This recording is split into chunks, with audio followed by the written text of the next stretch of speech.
Prior to ES6, JavaScript had no concepts of classes. So to mimic a class, we often used a constructor function as shown here in this example. So if we were to save this and run it in our browser, let us open up our file. We see here we get our object, John Doe.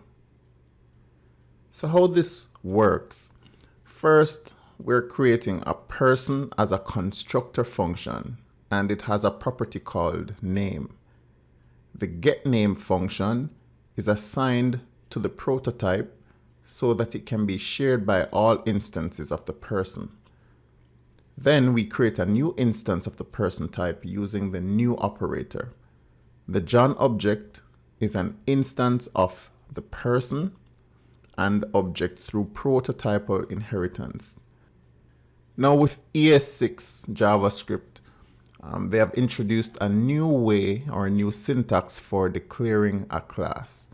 So let us remove this and let us create a new class called person.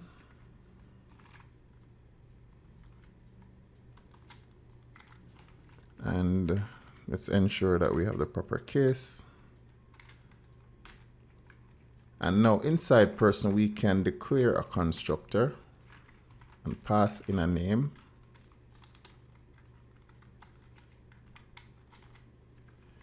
And now we can use this keyword and set this dot name equal to name.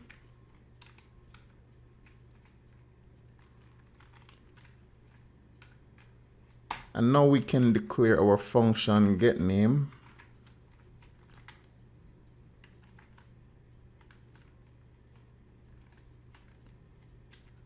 And set it to return this dot name.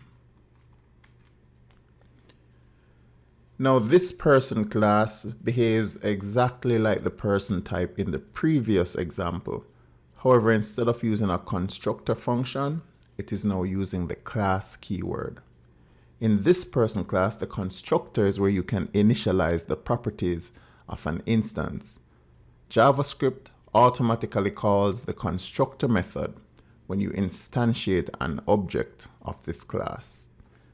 Let us create a new object from this class called John and set it equal, or set him equal to a new person.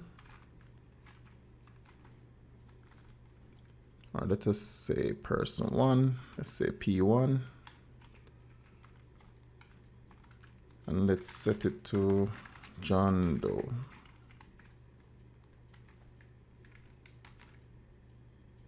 Now, since getName is a method of this person class, we can call this function and save it within a variable. So let's create a new variable called name and set name equal to P1 or person1 dot getName.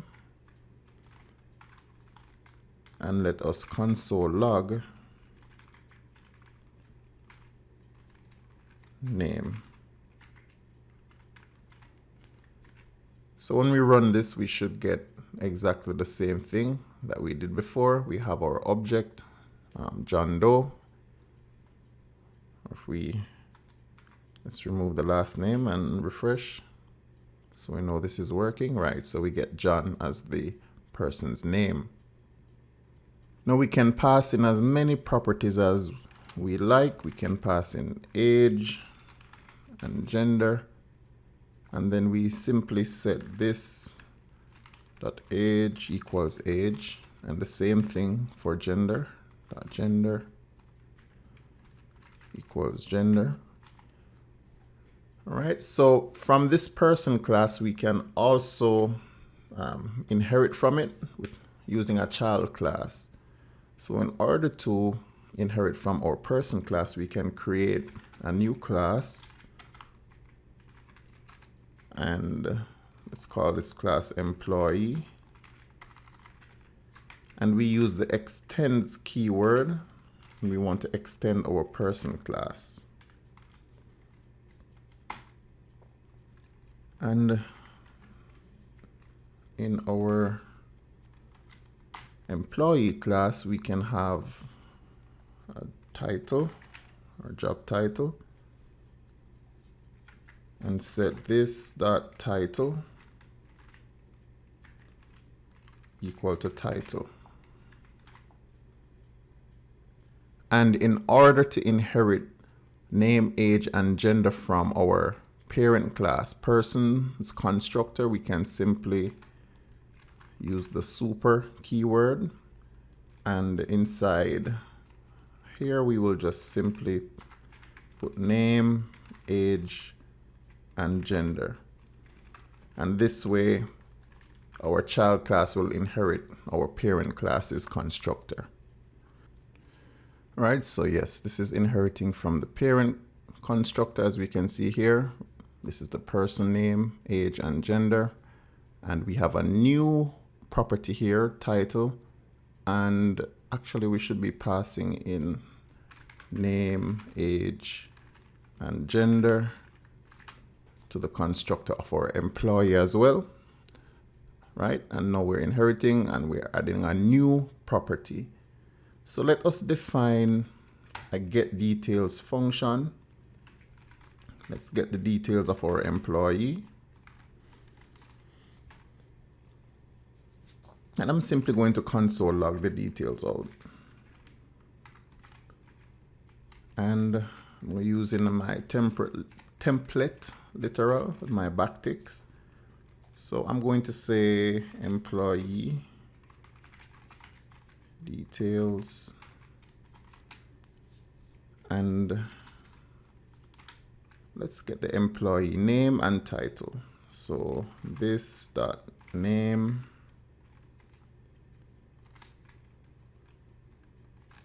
is a or an, we say this dot title.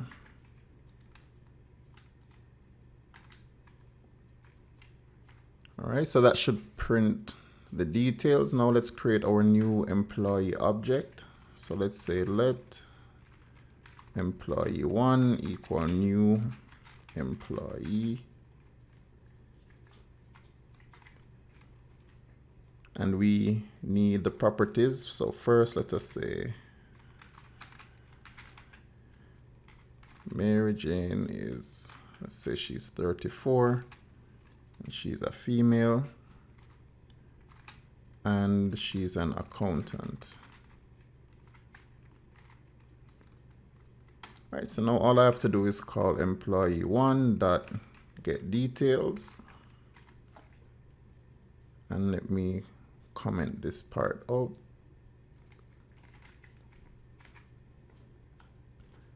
Right, so we get employee details. Mary Jane is an accountant. So we see here how we can easily set up classes using the new ES6 syntax and pass in properties through the constructor, and also inherit from our parent class and extend the properties from our parent class in our child class.